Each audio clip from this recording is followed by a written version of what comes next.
हो रहा है क्या? हाँ हो रहा है। हेलो बच्चों, कैसे हो आप लोग? तो आज हमारा कॉस्ट ऑफ कैपिटल का 6 नंबर लेक्चर है और इस लेक्चर में हम आगे का टॉपिक्स पढ़ने वाले हैं। ओके, और लास्ट क्लास में अगर आपको याद होगा तो हमने कॉस्ट ऑफ डेट पढ़ लिया है और हमने कॉस्ट ऑफ प्रेफरेंस शेयर्स भी पढ़ लिया है कि जो कि दोनों करण अर्जुन थे। सर करण अर्जुन मतलब दोनों सेम टू सेम ही टाइप के थे। हाँ, बस थोड़ा सा माइनर डिफरेंस था कॉस्ट ऑफ डेट और कॉस्ट ऑफ प्रेफरेंस शेयर्स में। कॉस्ट ऑफ प्रेफरेंस शेयर्स में तुम्हारा इंटरेस्ट नहीं आके प्रेफरेंस डिविडेंड आता है, और दूसरी बात यहाँ पर कॉस्ट ऑफ डेट में तुम्हारा टैक्स को मल्टीप्लाई करते थे, 1 - t करते थे, और यहाँ पर आपको 1 - t करने का कोई भी जरूरत नहीं है। कहां पर? कॉस्ट ऑफ प्रेफरेंस शेयर्स में। ठीक है, तो आज का क्लास हमारा होगा कॉस्ट ऑफ इक्विटी शेयर्स। किसका होगा? कॉस्ट ऑफ इक्विटी शेयर्स, जो कि बहुत इंपॉर्टेंट है for the exam point of view. ठीक है, एग्जाम के लिए बहुत ही इंपॉर्टेंट है कॉस्ट ऑफ इक्विटी शेयर्स। आज हम उसी के बारे में पढ़ेंगे। और आपको अगर याद होगा तो लास्ट क्लास में मैंने कुछ होमवर्क भी दिया था, आपको बताया था भैया करके लाने के लिए। ठीक है, चलो इससे पहले मैं क्या करता हूँ, स्टार्ट कर देता हूँ रिकॉर्डिंग। चलो भैया हो जाओ स्टार्ट रिकॉर्डिंग हो गई है स्टार्ट। चलते हैं नोट्स पे, and this is my notes. Okay, देखो सर आप कुछ कर लिए हो क्या पहले से?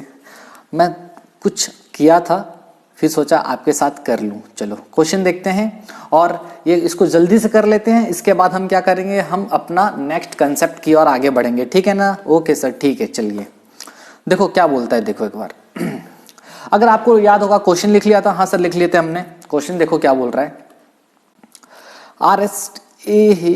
एक सेकेंड बच्चे। ओके, मैं सोचा रिकॉर्डिंग नहीं हुआ है क्या? ओके हो गया। ओके, कभी कंफ्यूजन हो जाता है ना, रिकॉर्डिंग होता नहीं है स्क्रीन और मैं स्टार्ट कर देता हूं तो बहुत इशू हो जाता है। चलो कोई बात नहीं। चलो एग्जाम्पल 2 देख रहे हैं मेरे बच्चों। एग्जाम्पल 2 देखो। RST limited issued 5000 preference shares of 100 each at par. मतलब RST लिमिटेड क्या की है, 5000 प्रेफरेंस शेयर इशू की है। 5000 पूरे के पूरे 5000 प्रेफरेंस शेयर इशू किया है। ओके, एक प्रेफरेंस शेयर का रेट क्या है, फेस वैल्यू क्या है बच्चों? 100 रुपया। फेस वैल्यू कितना है? 100 रुपया। Total number of preference shares कितना है? 5000। ठीक है, इशू एक्सपेंसेस वेर 40000। मतलब ये क्या बोल रहा है कि इशू एक्सपेंसेस 40000 का मतलब बोल रहा है ये कि टोटल में 40000 रुपया खर्चा हुआ कंपनी का। जब कंपनी जब पूरा प्रेफरेंस शेयर इशू की तो टोटल खर्चा कितना हुआ कंपनी का? 40000 रुपया हुआ। ओके, रेट ऑफ डिविडेंड कितना है? 12%। मतलब कंपनी कितना परसेंट डिविडेंड देगी? 12%। ओके, अच्छा डिविडेंड किस पे निकलता है? बताओ डिविडेंड किस पे निकलता है? Sir market price. मारो एक चक्कर, मार्केट प्राइस पे निकलता है। मार्केट प्राइस फेस वैल्यू पे किस पे निकलता है बच्चों? फेस वैल्यू पे भूल जा रहे हो क्या? इंटरेस्ट का कैलकुलेशन, डिविडेंड का कैलकुलेशन हमेशा किस पे होता है? फेस वैल्यू पे, ठीक है? ओके सर, गुस्सा काहे होते हो? चलो आगे चलो। This debentures are redeemable in 10% premium. ये डिवेंचर को आप जो रिडीम करोगे, इस डिवेंचर्स का जो रिडम्पशन होगा ना बच्चे, इस डिवेंचर्स का जो रिडम्पशन होगा वो 10% प्रीमियम में होगा। मतलब आपने टोटल कितना रुपया का डिवेंचर इशू किया था? 5000 इंटू 100 करके। देखो 100 का डिवेंचर पार में इशू किए थे, मतलब 100 का डिवेंचर को 100 में इशू किया था, तो टोटल कितना रुपया आपने उठाया होगा इशू करके?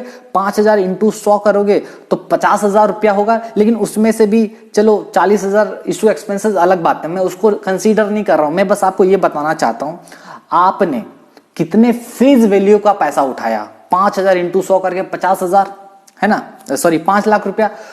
5 लाख रुपया उठाया मार्केट में, और 5 लाख उठा के आपको रिडीम कितना करना है? 10% प्रीमियम। मतलब आपको देना है 5 लाख उठाया, लेकिन आपको देना है 5,50,000। समझ में आ रहा है? ओहो हाँ ठीक है। अच्छा, वो भी 5,50,000 आपको 5 इक्वल एनुअल इंस्टॉलमेंट में देना है, ठीक है? तो देखो यहां पर कहीं पर भी मेरे को एक चीज बताओ, क्या सर इस क्वेश्चन में कौन सा पहला केस है बताओ, रेडीमेबल या इरेडीमेबल? रेडीमेबल का केस है, ओके। फिर उसमें दो चीज, क्या सारा का सारा पैसा एक साथ हम लोग रिडीम कर रहे हैं या इंस्टॉलमेंट में रिडीम कर रहे हैं? जल्दी बताओ। सर इंस्टॉलमेंट में कर रहे हैं, ओके। यानी आपको याद आ रहा है डायग्राम? यानी ये कौन सा केस है? लास्ट वाला केस है। लास्ट वाला केस समझ में आ रहा है? हाँ सर समझ में आ रहा है। जो लास्ट वाला केस था, लास्ट वाला केस में मैंने क्या बताया था? जब कभी भी प्रेफरेंस शेयर्स का आप रिडम्पशन करोगे, वो भी इंस्टॉलमेंट में करोगे, तो उस केस में कौन सा मेथड आपको अप्लाई होगा? जल्दी बताओ, जल्दी जल्दी। हाँ yes yes yes, IRR method. कौन सा मेथड? IRR मेथड, ठीक है। चलो, इसमें फॉर्मूला मेथड लगेगा क्या? नहीं लग सकता। क्यों? क्योंकि आप सारा का सारा पैसा इकट्ठा वापस नहीं किए हो, इंस्टॉलमेंट में कर रहे हो, टुकड़े टुकड़े में पैसा का वापसी कर रहे हो। तो यहां पर आप फॉर्मूला मेथड तो भूल जाओ, या नहीं लगने वाला, ठीक है। चलो ये था क्वेश्चंस। चलो क्वेश्चन का जल्दी सॉल्यूशन करते हैं, ओके। सबसे पहला वर्किंग नोट आपको बनाना पड़ेगा, अगर आपको याद होगा पूरा वही स्टेप है जो मैं आपको पहले भी बता चुका हूं। कुछ लोग कर भी लिए होंगे, और जो कर लिए हैं मेरे से मैच कर लो, और जो नहीं किए हैं मेरे साथ करो। चलो देखो, वर्किंग नोट 1, आपको सेल वैल्यू निकालना पड़ेगा। सेल वैल्यू कैसे निकलता है भैया? सेल वैल्यू याद करो। सेल वैल्यू सबसे स्टेप 1 निकलता है। किस तरह से? सेल वैल्यू का मतलब होता है आपने शेयर इशू करके आपके पॉकेट में, आपके हाथ में कितना कैश आया, that is called sale value. मतलब कंपनी इशू कर रही है, ठीक है भैया, लेकिन इशू करता, हम लोग इशू जो करते हैं वो अमाउंट अलग रहता है, लेकिन हमारे पास जो पैसा हाथ में आता है वो अलग होता है, ठीक है ना? तो इसीलिए हम लोग सेल वैल्यू निकालते हैं। सेल वैल्यू मतलब अगर आप आज एक शेयर को मार्केट में बेचोगे तो आपके हाथ में कितना पैसा आएगा। देखो कितना आएगा, टोटल इशू प्राइस कितना है भैया? सेल वैल्यू कैसे निकलता है? Issue price minus issue expenses. हाँ सर, इशू प्राइस कितना है? 5000 शेयर आप इशू कर रहे हो, और एक शेयर को आप 100 रुपए में इशू कर रहे हो, 100 का शेयर को 100 में, ठीक है सर। तो 5000 इंटू 100 हो गया, ये टोटल इशू प्राइस हो गया। हाँ सर, टोटल इशू प्राइस। और टोटल इशू एक्सपेंसेस कितना है? 40,000। मतलब आप के पास कितना पैसा आ रहा है? 4,60,000 रुपया। समझ में आ रहा है? बहुत लोग कर भी लिए होंगे। हाँ सर, ये तो हमने बहुत इजीली कर लिया। तो 4,60,000 कैसे आया? समझ में आया क्या? आप 5000 इंटू 100 करके शेयर इशू किए हो, लेकिन आपके पास पूरा 5 लाख रुपए नहीं आएगा। क्यों? क्योंकि आप जब शेयर इशू किए तो आपका कुछ खर्च लग गया इशू करने में, जिसको हम इशू एक्सपेंसेस बोलते हैं। ये हो सकता है अंडरराइटिंग कमीशन हो सकता है, ठीक है। तो इस तरीके के खर्चे होते हैं। तो 4,60,000 रुपया आपके हाथ में आया टोटल। कहने को 5 लाख का था, लेकिन आया कितना? 4,60,000। Okay sir, okay okay. Working note 2 में क्या करोगे? आपको बताया था अमाउंट ऑफ ईच इंस्टॉलमेंट निकालना है आपको। हाँ सर, ये तो बहुत इजी है। कैसा करोगे? आपको रिडीम कितना करना है? Divided by number of instalments, ठीक है। रिडीमेबल वैल्यू मतलब redemption value divided by number of instalment. आपको रिडीम कितना करना है? टोटल 5,50,000 रिडीम करना है। हाँ सर, हमको 5,50,000 रिडीम करना है, ठीक है। 5,50,000 रिडीम करना है, और टोटल नंबर ऑफ इंस्टॉलमेंट्स कितना है? 5,50,000 आपको देना है किसी को। सपोज मैं, समझो मैं क्या बोलना चाहता हूं, आपको किसी को 5,50,000 देना है। सर 5,50,000 कैसे आया? अरे भैया 5 लाख रुपया तो फेस वैल्यू हो गया। 5,00,000 इंटू 100 करके फेस वैल्यू 5,000 इंटू 100। एक सेकंड बच्चों,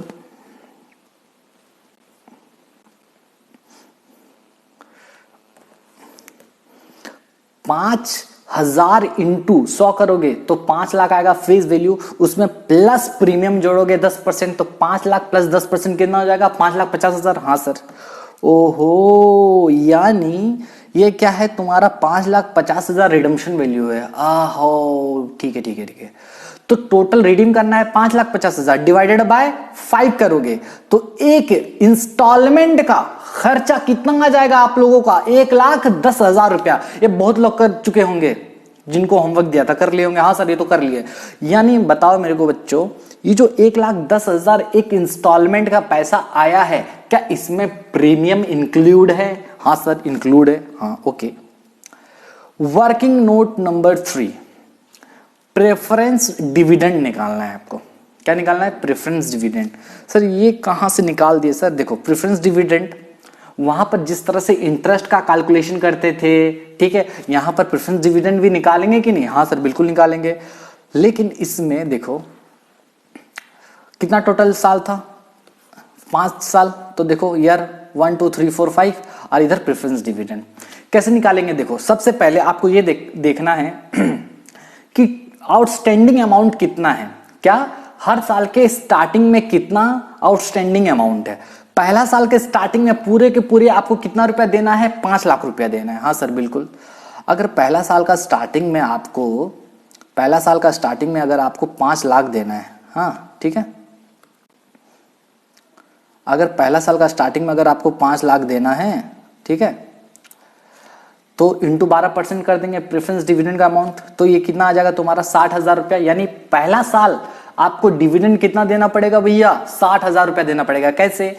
5 लाख रुपया उठाए हो। सर 5 लाख क्यों लिए सर? 5,50,000 लेते ना। अरे भैया डिविडेंड किस पे निकलता है? प्रेफरेंस फेस वैल्यू पे निकलता है। तो फेस वैल्यू अपना कितना है? टोटल 5 लाख रुपया टोटल हमारा फेस वैल्यू है। अच्छा, तो 5 लाख का 12% कर देंगे। पहला साल आपका, पहला साल में डिविडेंड कितना आ जाएगा? 60,000 रुपया। मतलब 60,000 रुपया आपको देना है प्रेफरेंस शेयर होल्डर को। ओके ये तो समझ में आ गया सर, ठीक है। दूसरा क्या करोगे? दूसरा साल देखो, पहला साल 5 लाख रुपए ड्यू था। साल का एंड में आपने इंस्टॉलमेंट दिया होगा। हाँ सर दिए थे। तो वो इंस्टॉलमेंट देने के वजह से आपका जो अमाउंट है घट गया होगा। क्या? Outstanding amount. हाँ सर घटेगा ही। अच्छा, यहां पर कुछ बच्चे गलती किए होंगे। बताओ, सच बताना, कितने लोग गलती किए हो? यहां पर 1,10,000 कौन लिखा है? जल्दी बताओ। अरे मेरे बच्चों, यहां पर 1,10,000 होगा क्या? आप सोच रहे होगे सर यहां 1,10,000 पहले वाले हमारे जितने भी क्वेश्चन हमने किया है वहां पर हम जो निकालते थे वर्किंग नोट 2 उसको हम यहां पर माइनस करते थे। भैया मेरे भैया, वो क्या था, उस जितने भी केसेस अभी हमने किया है सभी में जो हमारा अमाउंट पर इंस्टॉलमेंट और हमारा फेस वैल्यू पर इंस्टॉलमेंट सेम आता था। ओहो हाँ, वहां पर हमारा फेस वैल्यू पर इंस्टॉलमेंट और अमाउंट पर इंस्टॉलमेंट दोनों सेम आता था। तो इसलिए आप लगता था अरे अरे अरे जो कैलकुलेट किए हैं 1,10,000 वही माइनस करेंगे। लेकिन यहां पर आपको 1,10,000 माइनस नहीं करना है मेरे लाल। कितना माइनस करोगे? सिर्फ और सिर्फ 1 लाख माइनस करोगे। सर ये 1 लाख कैसे आया? मेरे को बताओ बच्चों, ये सब साइड में रखो, मेरे को बताओ आपका फेस वैल्यू कितना है? सर फेस वैल्यू टोटल है 5 लाख रुपया। हाँ सर 5 लाख है। अरे भैया जब फेस वैल्यू आपका 5 लाख है, मेरे को बताओ, देखो 5 लाख यहां पर तो है, ओके, आपका फेस वैल्यू है 5 लाख। हाँ सर 5 लाख है। आप नंबर ऑफ इंस्टॉलमेंट कितना है? 5। तो एक इंस्टॉलमेंट का फेस वैल्यू कितना निकल जाएगा? सर 1 लाख रुपया आ जाएगा। हाँ, तो आपको फेस वैल्यू का अमाउंट माइनस करना है इसमें से। देखो मैं क्या लिखा हूं, आउटस्टैंडिंग फेस वैल्यू। अगर आप यहां पर 1,10,000 माइनस करते हो तो पता है क्या होगा? क्या होगा सर? अरे 1,10,000 जैसे ही मैं लिखूंगा तो इसका मतलब मैं प्रीमियम भी माइनस कर रहा हूं। प्रीमियम क्यों न लाऊंगा इसमें? डिविडेंड जो कैलकुलेट होता है वो हमेशा आउटस्टैंडिंग फेस वैल्यू पे होता है। और क्योंकि मैं यहाँ पर 1,10,000 लिख दूंगा तो भैया गड़बड़ हो जाएगा। क्या गड़बड़ होगा? मैं यानी प्रीमियम भी कंसिडर कर लिया, प्रीमियम को छोड़ के हमको देखना है। अच्छा, यानी आपको क्या करना है, जब कभी भी याद रखना, क्या याद रखना, इससे पहले वाले क्वेश्चन में भी जितने देखो मैंने किया है कैलकुलेशन। सर दिखा दो, चलो दिखा देते हैं। इससे पहले अगर देखोगे यहां पर आपको दिखा देता हूँ कहाँ गया।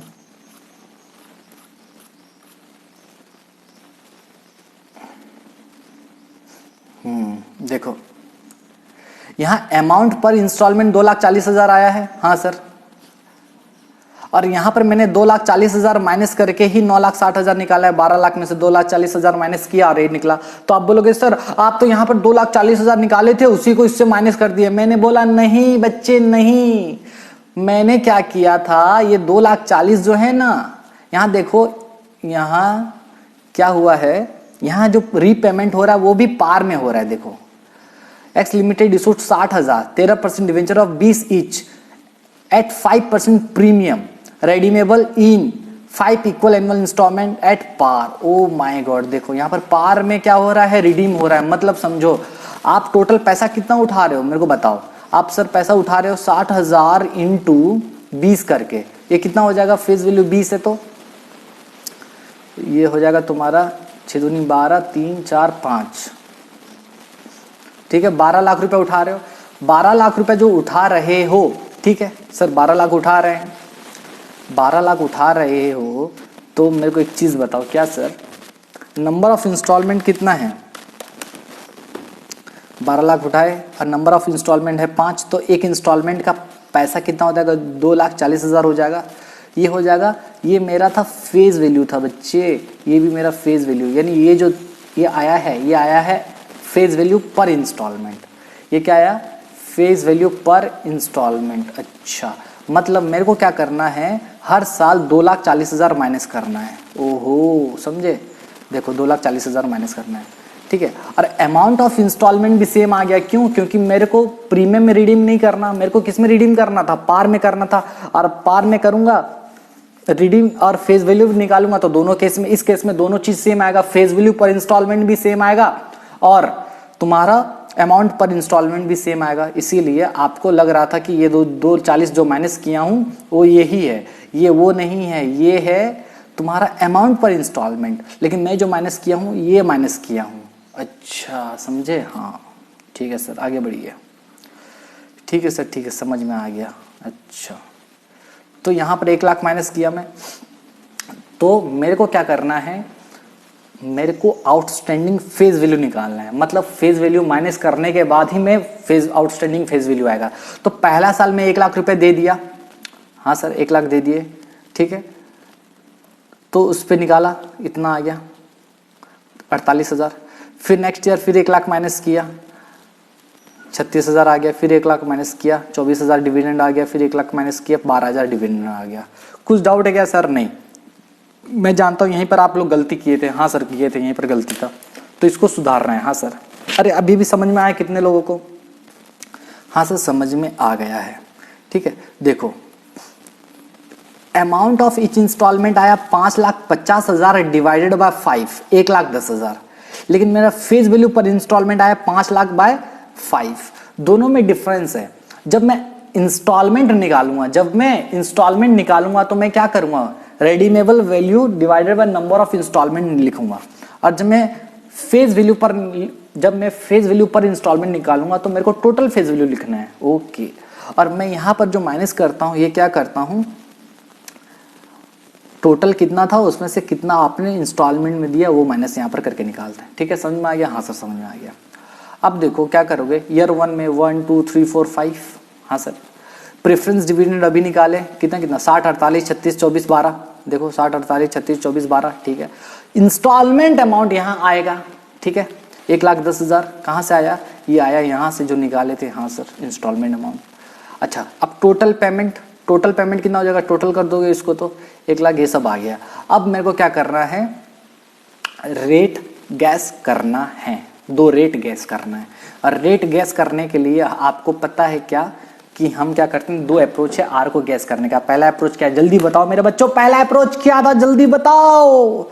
सर पहला अप्रोच, तो मैं कौन सा अप्रोच लगाऊं बोलो? मैं बोला था आपको मैं हमेशा सेकंड अप्रोच लगाता हूं क्योंकि उसमें बहुत ही एक्यूरेट आंसर आता है। ओके ठीक है, तो लेट गैस आर।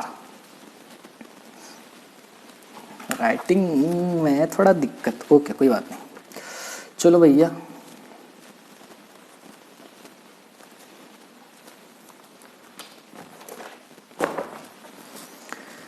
एक सेकेंड बच्चे, मेरे बच्चे, आज बहुत गर्मी लग रहा है बच्चों, गर्मी, बहुत गर्मी है, बहुत गर्मी। कोई बात नहीं, चलो लिखो गैस आर।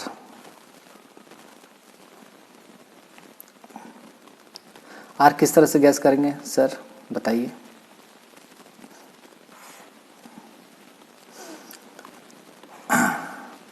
आर गैस कर रहे हैं, ठीक है।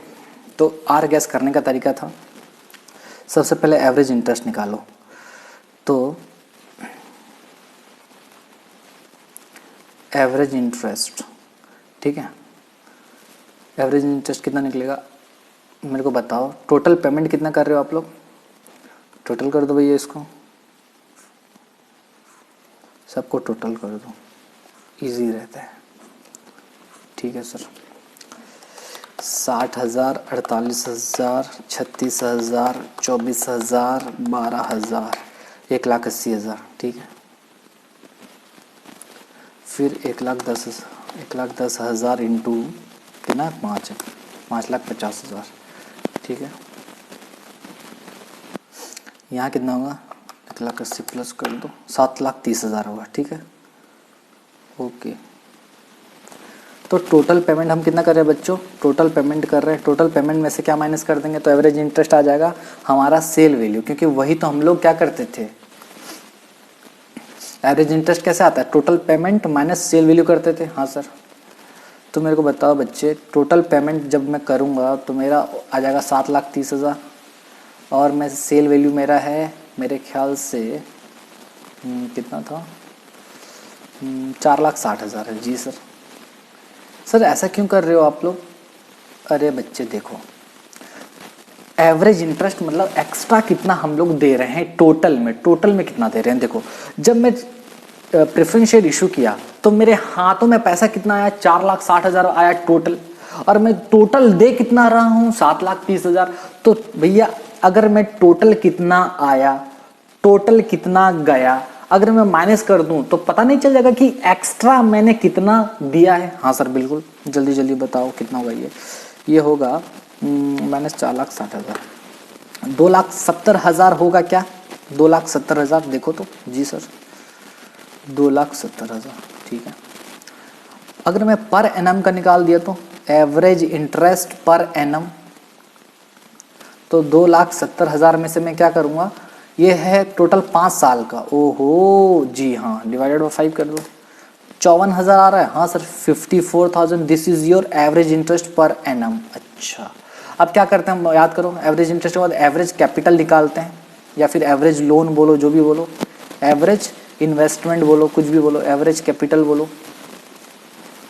एवरेज कैपिटल, हमारे पास स्टार्टिंग में कितना हमने पैसा उठाया और हमारे पास लास्ट में कितना बचा, कितना बचा भैया, इंस्टॉलमेंट देखो, लास्ट इंस्टॉलमेंट कितना, 1,10,000। जी इसी तरह से करना रहता है।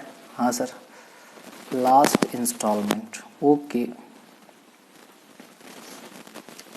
तो जल्दी कर दो भैया डिवाइड, तो ये क्या आ जाएगा, 2 कर दो। जी सेल वैल्यू था मेरा 4,60,000 अभी निकाला हूँ, और लास्ट इंस्टॉलमेंट है 1,10,000, डिवाइडेड बाई क्या करना है मेरे को, 2 करना है।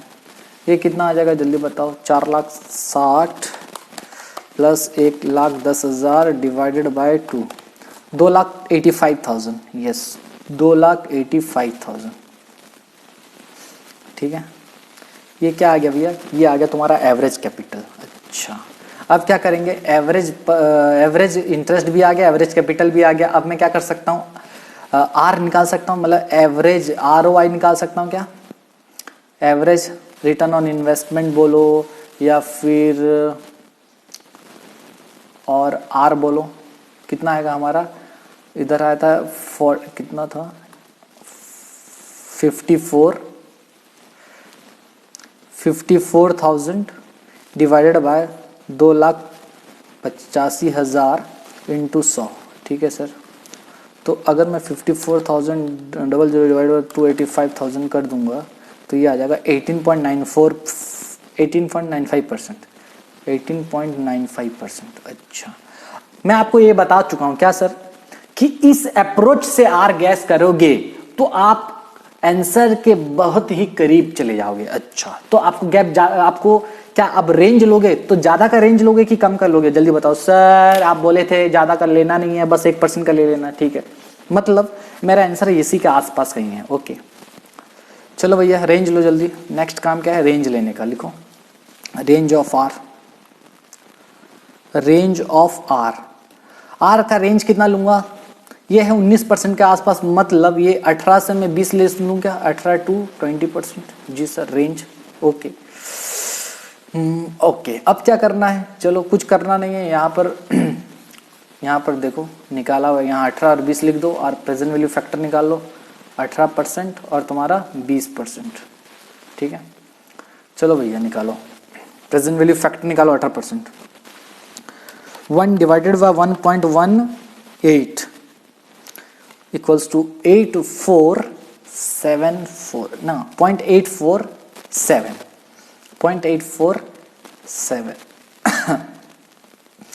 ठीक है, चलो 0.847 फिर 718 0.718 0.609 0.609 0.516 437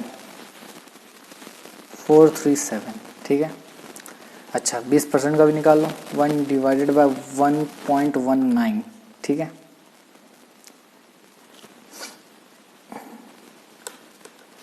नहीं 19 का है कर रहा हूँ मैं, 20% का करना है। 1 डिवाइडेड बाय 1.20 0.8333। जी सर निकालो।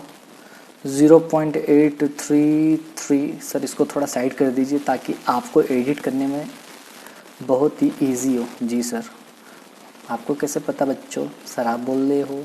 ओके चलो जल्दी। 8.333 फिर 694 579 फिर 482 फिर 0.402 402। ठीक है, ओके। आपको क्या करना है? इसको मल्टीप्लाई करना है। ठीक है भैया, काम करेंगे। चलो करो। कैसा करना है? तरीका बताया था आपको। तरीका क्या था? करना क्या है, आप ऐसा करो 1,70,000 इंटू 0.847। ठीक है, इक्वल्स टू 143,990 14। इसको ऐसा नहीं लिखते, 143,990। ठीक है, अब क्या करो? कुछ नहीं, आंसर निकला है, बस 0.833 करके इक्वल्स टू दबा दो। 0.833 अब इक्वल्स टू दबा दो। ठीक है सर, 141610 आ रहा है। हाँ सर, 141610। ये तो सर बहुत इजी था। हाँ, फिर क्या करो? 1,58,000 मल्टीप्लाई बाय इंटू 0.718। 1,13,444। 1,13,444। ठीक है, कोई डाउट है क्या बच्चों? नहीं सर, डाउट कुछ भी नहीं है।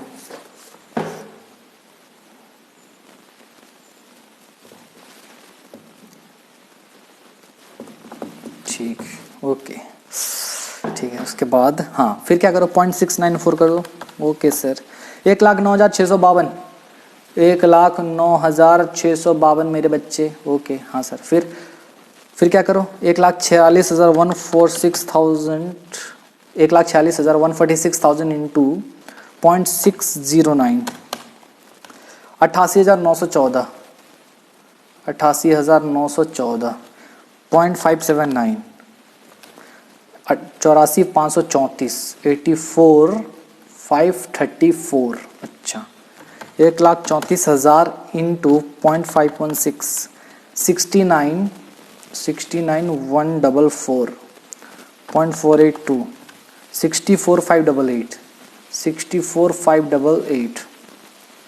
फिर 1,22,000 इंटू 0.437 53,314 53,314। इधर कितना होगा 0.402, ठीक है ना। 49,044, 49,044, ठीक है।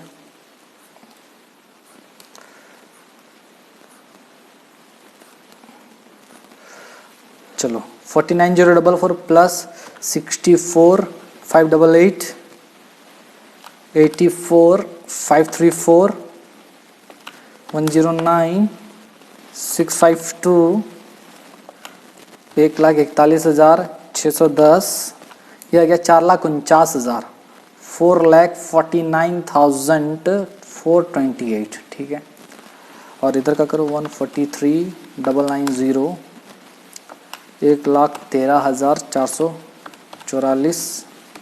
1,13,444, 1,13,444, 88,914, फिर 69,144, फिर 53,314, यह आ गया 3,24,000, 3,24,816। देखो हमारा आया था सेल वैल्यू कितना 4,60,000 जी। तो होना क्या था, अब हो गया ट्रेजेडी। ओ माय गॉड, क्या हो गया, ट्रेजेडी हो गया। क्या ट्रेजेडी हो गया सर? देखो दो रेट में लिया, एक लिया 18% और एक लिया 20%। हाँ सर, जब मैं 18% लिया तो मेरा प्रेजेंट वैल्यू आया 3,24,816 रुपया, ठीक है। और जब मैं 20% लिया तो मेरा प्रेजेंट वैल्यू आया 4,49,428, ठीक है। अच्छा ठीक है सर, क्या बोलना चाहते हो सर इसमें?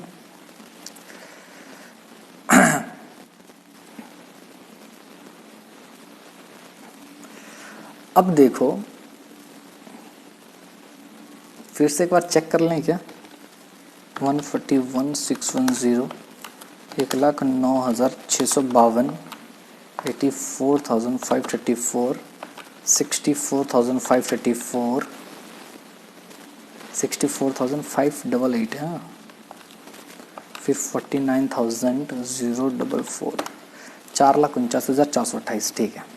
देखो दो रेट हम जब गैस करते हैं, हमारा पर्पस ये होता है कि हमारा जो दो रेट का प्रेजेंट वैल्यू आ रहा है, एक सेल वैल्यू से ज़्यादा आना चाहिए और एक सेल वैल्यू से कम आना चाहिए, ठीक है। अगर आप यहाँ देखोगे so this is less than our sale value. Sale value है 4,60,000, उससे कम आया है, और ये भी है 4,49,000 जो भी की सेल वैल्यू से कम आया है, और हमारा कंडीशन सेटिस्फाइड नहीं हुआ, तो फंस गए बेटे। हमको क्या करना है, हमको फिर से रेट गैस करना पड़ेगा। क्यों? क्योंकि हमारा मेन फोकस ये था कि हमको दो रेट ऐसा गैस करना है जिसका प्रेजेंट वैल्यू सेल वैल्यू से एक ज्यादा आएगा और एक का प्रेजेंट वैल्यू सेल वैल्यू से कम आएगा। यहां पर दोनों कम आ गया, फंस गए बेटा, दोनों यहां पर कम आ गया। अब क्या करें भैया, क्या करें बताओ?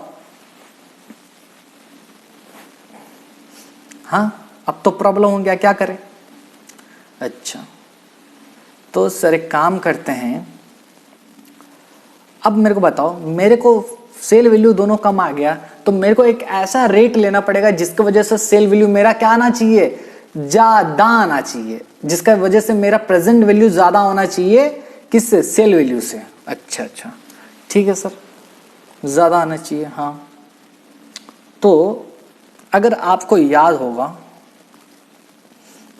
कहाँ मैं कुछ लिखवाया था आपको, देखो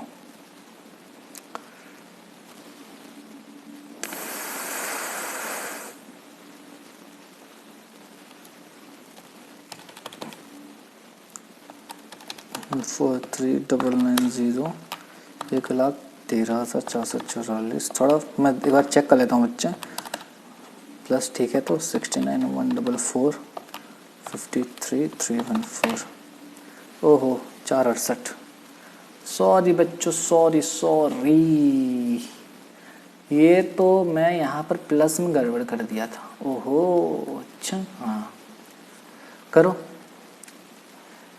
ये आएगा 4,68,806। अरे सही आ रहा है बच्चों, सेल वैल्यू से ज़्यादा आ गया, प्लस करने में दिक्कत आ गया था। ओ सर डरा दिए थे। अब तो कुछ नहीं बच्चे, जहाँ पर मान लो, चलो इस बहाने एक तो कंसेप्ट भी मैं आपको बता दूंगा, फिर से कर लेते हैं। 143,990, 1,13,444, 88,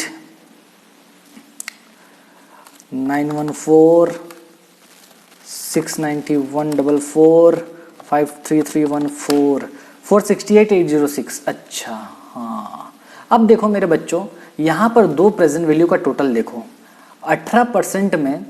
अच्छा सर आप दोबारा क्यों कैलकुलेट किए सर? देखो इसलिए किया ना, क्योंकि एक बेसिक रूल है। क्या रूल है कि अगर आप प्रेजेंट वैल्यू फैक्टर, मतलब प्रेजेंट वैल्यू फैक्टर अगर आप ज्यादा लेते हो, मतलब आर अगर आप ज्यादा गैस करोगे तो उसका प्रेजेंट वैल्यू कम आएगा। ये बेसिक रूल है। अगर आर ज्यादा लिए हो तो प्रेजेंट वैल्यू कम आएगा, अगर आर कम लिए हो तो प्रेजेंट वैल्यू ज्यादा आएगा। ठीक है, तो यहां पर देखो मैंने आर लिया था 20%, तो आया था 4,49,000।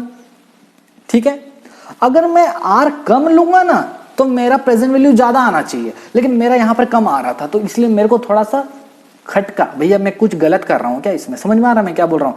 ये चीज आपको लिखवाया था अभी मैं, क्या लिखवाया था कि अगर आप आर ज्यादा लोगे तो प्रेजेंट वैल्यू कम आएगा। क्यों? क्योंकि आर ज्यादा लोगे तो फॉर्मूला ये कि क्या होता है, 1 डिवाइडेड बाय 1 प्लस आर होता है। याद करो प्रेजेंट वैल्यू फैक्टर निकलता कैसे, 1 डिवाइडेड बाय 1 प्लस आर। और आर ज्यादा बड़ा होगा, अगर डिनोमिनेटर ज्यादा बड़ा होगा तो प्रॉब्लम होगा, क्या होगा, प्रेजेंट वैल्यू छोटा आएगा। मतलब आर अगर ज्यादा लोगे तो प्रेजेंट वैल्यू कम आएगा, अगर आर कम लोगे प्रेजेंट वैल्यू ज्यादा आएगा। तो यहां पर देखो मेरा आर है 20%, तो प्रेजेंट वैल्यू इतना आया। मतलब अगर मैं आर 20% से कम लिया तो प्रेजेंट वैल्यू इससे ज्यादा आना चाहिए। देखो आ गया है ज्यादा, तो इसीलिए मेरे को थोड़ा खनका, ओहो कि मैं कुछ गलत कर रहा हूं क्या। समझ में आया? तो प्लस में गलती था, आप लोग को पता चल गया। हाँ सर, सर मेरे को एक चीज बताइए सर, एक तो डाउट राइज हो गया और मैं आपको बताना भी चाहता हूं। सपोज करो आपने कुछ इस मेथड से ही किया, हो सकता है कभी कभी ऐसा हो भी सकता है कि आपने 2 आर गैस किया और 2 आर गैस किए और दोनों आर में ऐसा हो रहा है कि दोनों सेल वैल्यू से बड़ा आ रहा है या फिर दोनों सेल वैल्यू से छोटा आ रहा है। तो क्या करेंगे? तो उस समय क्या करना पड़ेगा आपको, फिर से और एक तो आर गैस करना पड़ेगा, और एक आर गैस करने के बाद आपको क्या करना पड़ेगा, फिर वो 2 आर को लेना पड़ेगा।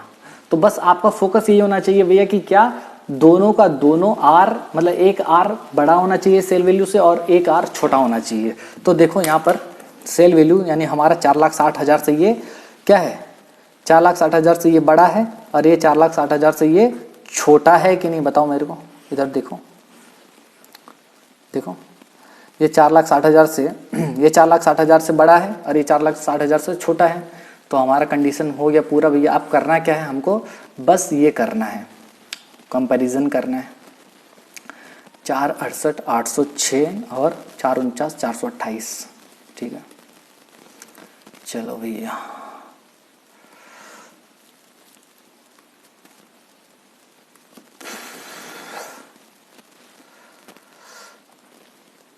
लग रहा है इसी में चला जाएगा क्या हमारा टाइम। आर हमारा कितना था, 18 और 20 ना, 18% और 20%। मेरे को बताओ 18% में प्रेजेंट वैल्यू ज़्यादा आएगा कि कम आएगा? ज़्यादा आना चाहिए क्योंकि 20% से कम है 18%, तो यहाँ प्रेजेंट वैल्यू ज़्यादा आना चाहिए। कितना आया था, 468,806, 468,806 आया था। इधर कितना आना चाहिए प्रेजेंट वैल्यू, 4,49,428। जी सर, ओके। और यहाँ पर आर कितना परसेंट होने से मेरा प्रेजेंट वैल्यू कितना आएगा, बोलो जल्दी बोलो। 4,60,000 मेरे को चाहिए। ओहो, समझ में आ गया। हाँ, तो देखो बच्चों, आर जब मेरा 18% था तो मेरा प्रेजेंट वैल्यू आया 4,68,806। जब मेरा आर 20% हुआ तो मेरा प्रेजेंट वैल्यू आया 4,49,428।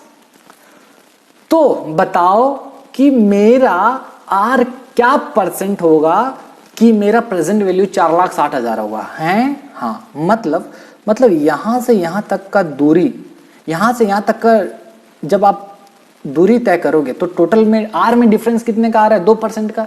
और प्रेजेंट वैल्यू में डिफरेंस कितना का आ रहा है? प्रेजेंट वैल्यू में डिफरेंस आ रहा है सर 468 19,338 सर, 19,378 का आ रहा है, 78 का, 19,378 का डिफरेंस आ रहा है। हाँ सर, यहां से यहां तक का डिफरेंस निकालो मेरे बच्चों। देखो बहुत ही इजी तरीका है, टोटल डिफरेंस आ रहा है 19,378। मतलब समझो मेरा जब टोटल डिफरेंस 19,378 का हो रहा है प्रेजेंट वैल्यू में, तो मेरा डिफरेंस आर में कितना हो रहा है? 2% का। तो मैं जानना चाहता हूं यहां से यहां तक का, यहां से यहां तक का डिफरेंस मेरा कितना होगा कि मेरा आर निकल जाएगा।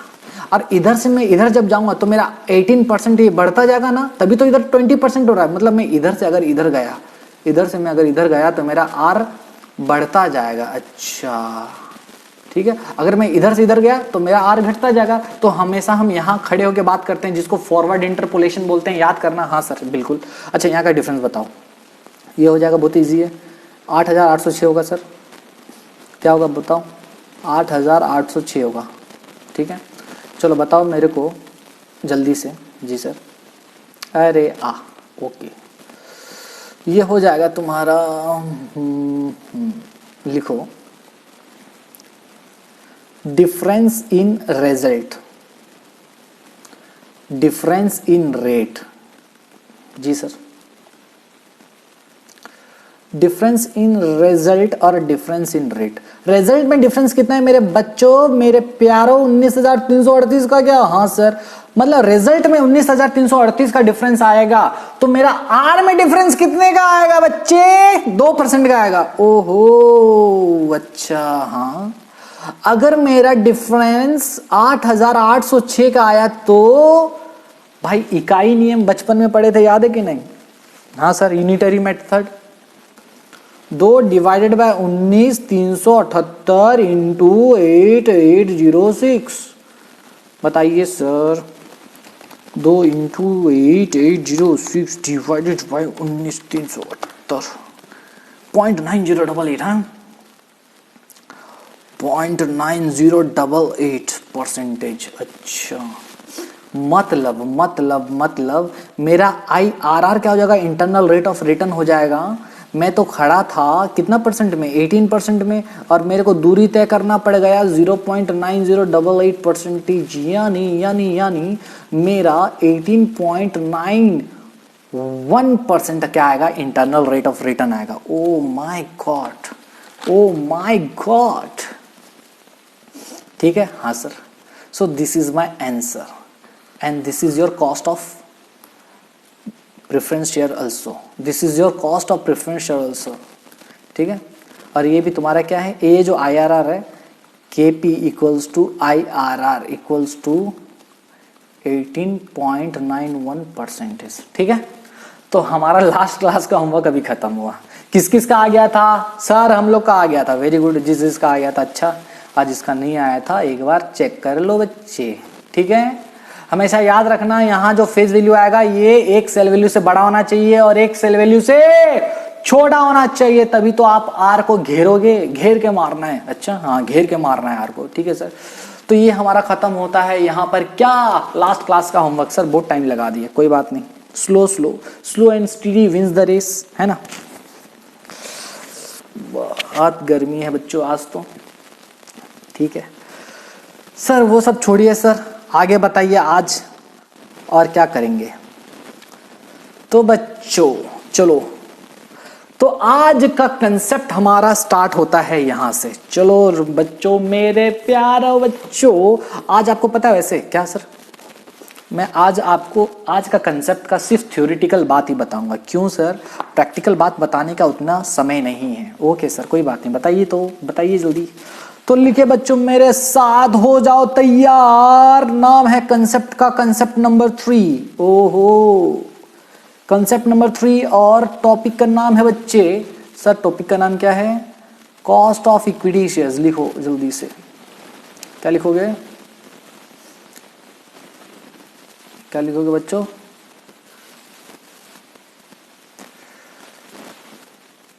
लिखो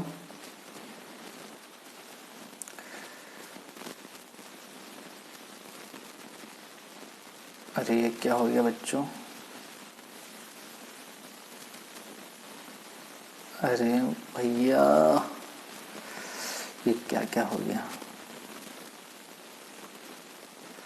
चलो चलो, cost of preference shares, sorry cost of equity shares, very very very very very important, cost of equity shares, जिसको हम लोग प्यार से के ई बुलाएंगे, क्या बुलाएंगे, के ई। हमने के डी पढ़ लिया, हमने के पी पढ़ लिया, अब हम पढ़ेंगे के ई, ओ ओ ओ के ई। अच्छा अच्छा ठीक है ठीक है, चलो सर ठीक है, चलो मेरे साथ बच्चों कुछ लिखो, ठीक है ठीक है सर, लिखो मेरे साथ, मेरे साथ कुछ लिखो जल्दी से। हाँ सर लिखो बच्चों, पहला पॉइंट लिखो, पहले एक काम करते हैं, ऐसा लिखो,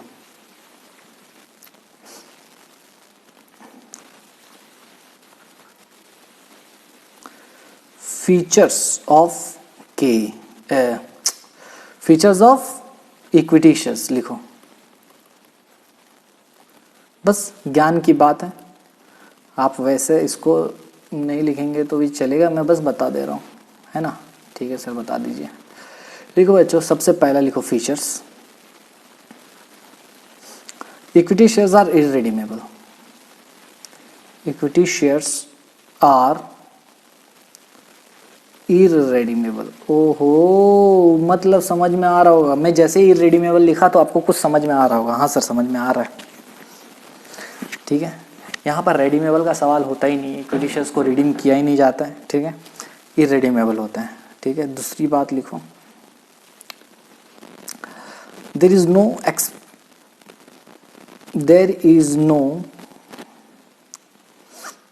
expressed agreement, there is no expressed agreement, there is no expressed agreement, there is implied agreement, there is implied agreement। देखो अगर आपको पता होगा, अगर आप बीकॉम में पढ़ के आए हो या फिर आपको सीपीटी का कुछ नॉलेज है, तो आपको मालूम होना चाहिए क्या कि डेट का भैया और प्रेफरेंस शेयर्स का एक फिक्स्ड ऑब्लिगेशंस होता है, और जब शेयर इशू करते हैं या डिवेंचर इशू करते हैं उनका, उसी टाइम एग्रीमेंट में लिख दिया जाता है कि भैया 5 साल बाद, इतना साल बाद मैं आपको इतना रुपया दूंगा, कंपनी बोल देती है, मतलब एक्सप्रेस्ड एग्रीमेंट रहता है किनका, डिवेंचर्स वालों का, ठीक है, फिक्स्ड ऑब्लिगेशंस रहता है। फिक्स्ड डिवेंचर्स का हुआ, प्रेफरेंस डिविडेंड का, प्रेफरेंस शेयर्स का, और तुम्हारा डिवेंचर्स का क्या रहता है, फिक्स्ड ऑब्लिगेशंस रहता है कंपनी की ओर से, ओके। बट यहाँ पर कोई फिक्स्ड ऑब्लिगेशन है ही नहीं, यहाँ पर कोई एक्सप्रेस्ड एग्रीमेंट नहीं रहता, वहां पर एक्सप्रेसली लिखा जाता है कि भैया डिवेंचर और प्रेफरेंस डिविडेंड के केस में कि आज से 5 साल बाद हम आपको डिवेंचर का पैसा वापस कर देंगे, या फिर डिविडेंड आपको 5 साल बाद आपका डिविडेंड, आपका शेयर्स, प्रेफरेंस शेयर्स हम वापस कर देंगे, ऐसा लिखा रहता है। यानी फिक्स्ड ऑब्लिगेशन रहता है तुम्हारा प्रेफरेंस शेयर्स के केस में और डिवेंचर के केस में। लेकिन यहां पर इक्विटी शेयर्स में भैया ऐसा कोई वादा नहीं करते हम लोग, ये मान लिया जाता है, ये इंप्लाइड होता है कि आपको रिडीम तो करेंगे ही नहीं, इररिडीमेबल। अच्छा ओके ओके ओके, आगे चलिए सर।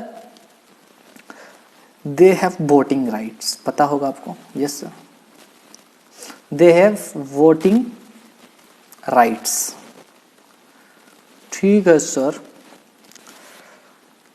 चौथा लिखो, the company actually belongs to equity shareholder, ठीक है। देखो मानो या ना मानो भैया, कंपनी तो सिर्फ इक्विटी शेयर होल्डर का ही होता है, क्योंकि डिविडेंड वाले तो भैया सिर्फ इंटरेस्ट, वो लोग उतना इंटरेस्टेड रहते नहीं है, बस उनको क्या मतलब है, इंटरेस्ट खाने से मतलब है। प्रेफरेंस शेयर होल्डर वाले भी भैया नाम के एक हैं, ठीक है, शेयर होल्डर हैं, लेकिन उनको मेन उनका मकसद क्या रहता है भैया, हमको फिक्स डिविडेंड मिले। तो देखो दोनों में क्या है ना, फिक्स्ड ऑब्लिगेशंस रहता है। तो वो लोग क्या करते हैं, और इक्विटी भैया क्या करती है, बहुत रिस्क लेती है। लास्ट में भैया जो होगा देखा जाएगा, लास्ट में जो होगा हम लास्ट में रहेंगे हमेशा, ठीक है। तो सारा रिस्क इक्विटी शेयर होल्डर वाले ले रहे हैं भैया, है ना। तो कंपनी किसका माना जाता है, कंपनी असल मायने में कंपनी होता किसका है, इक्विटी शेयर होल्डर का होता है। ओके, तो ये कुछ बातें थी जो बचपन में आपको पता होगा, और मैं लिखवा भी दिया, इसमें कुछ खास कुछ बात है नहीं। और जो बात खास है मैं अभी लिखवाने वाला हूँ। अच्छा हाँ, लिखवाओ अभी, लिखो।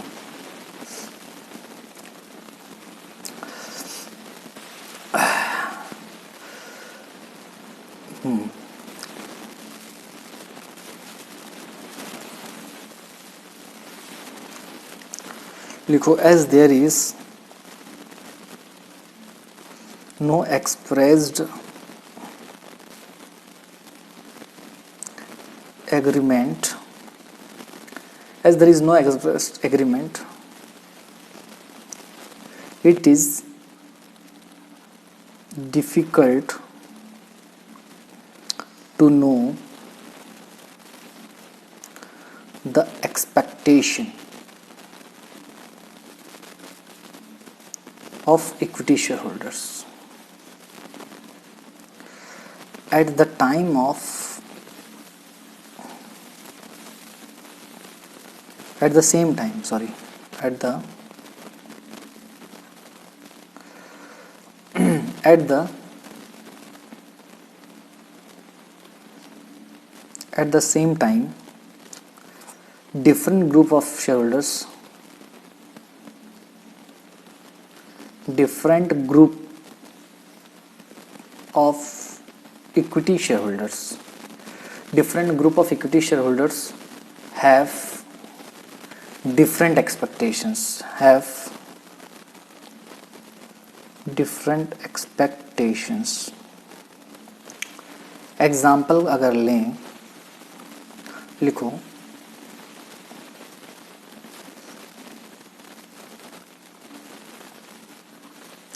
youngsters expect growth,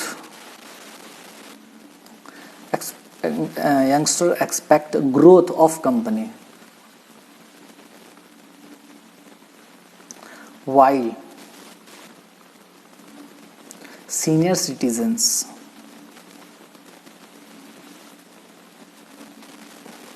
expect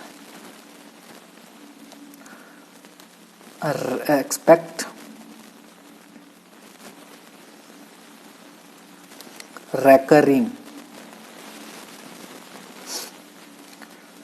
dividend income. अच्छा, फिर लिखो,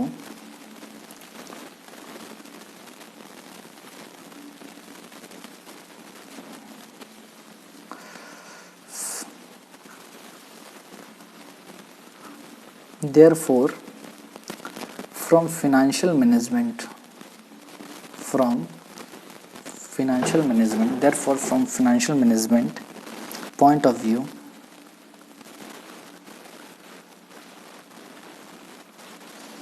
it is difficult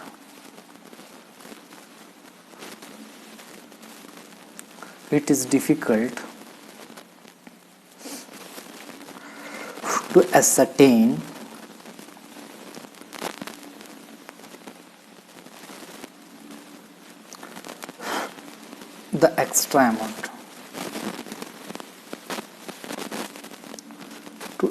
the extra amount, to be paid to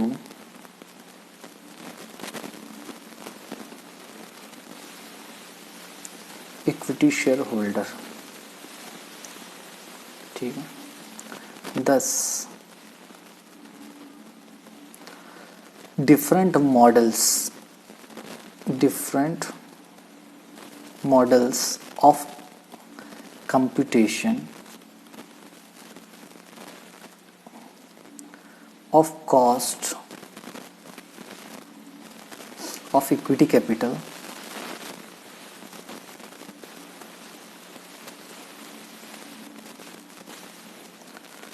that is extra amount equity capital extra amount have been devised from time to time.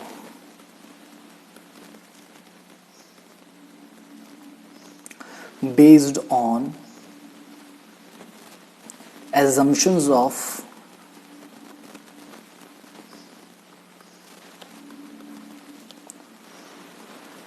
return, based on the assumptions of return expected by equity shareholder. अच्छा, ठीक है, लिख लिया क्या? लिखो इसको, full stop लिख लिया।